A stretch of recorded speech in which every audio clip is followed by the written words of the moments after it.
The Cleveland Police Patrolmen's Association President Detective Steve Loomis on if handcuffing the police will make things worse. Steve, thanks for joining us. We've watched this over and over again. We've seen it play out going back to the 60s, and I think Watts is a great case study for that. A lot of businesses left and never returned to the area.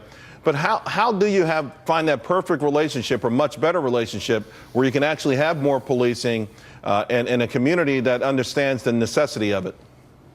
Well, the answer is remarkably simple to that. We need enough police officers on the street to do the job properly.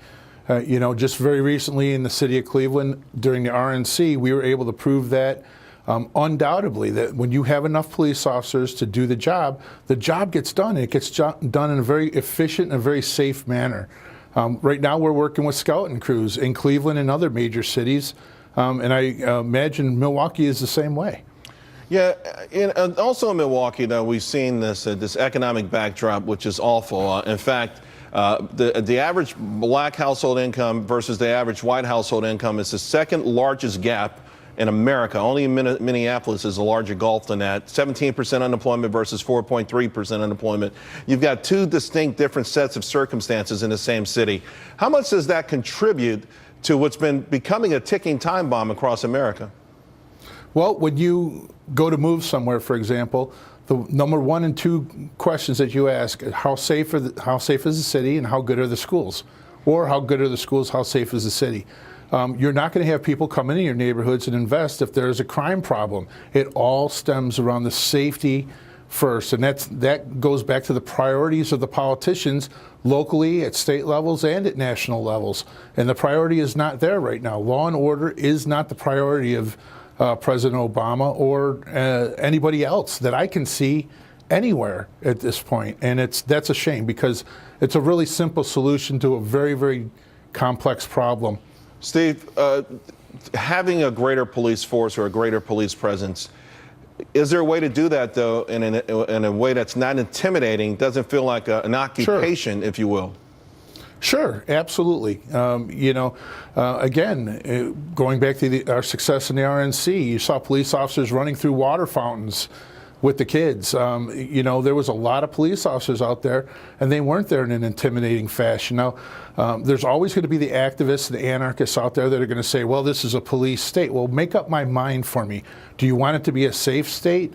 We've offered solutions here in Cleveland. We said, put an office in schools so police officers that are out on the street can go into the school and do their common paperwork.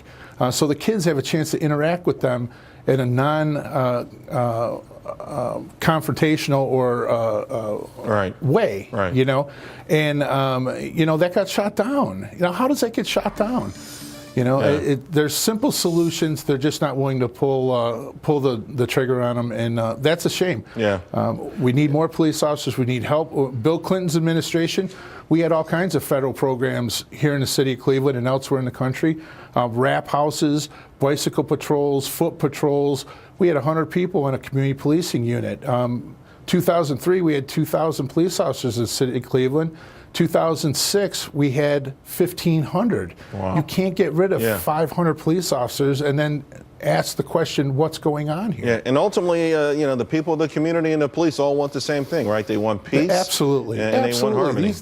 These guys and gals that are out here in the trenches in the police department, they would love nothing better than to drive around in a sports car all day long, wave at the kids, play with the kids, and not have one radio assignment to attend to.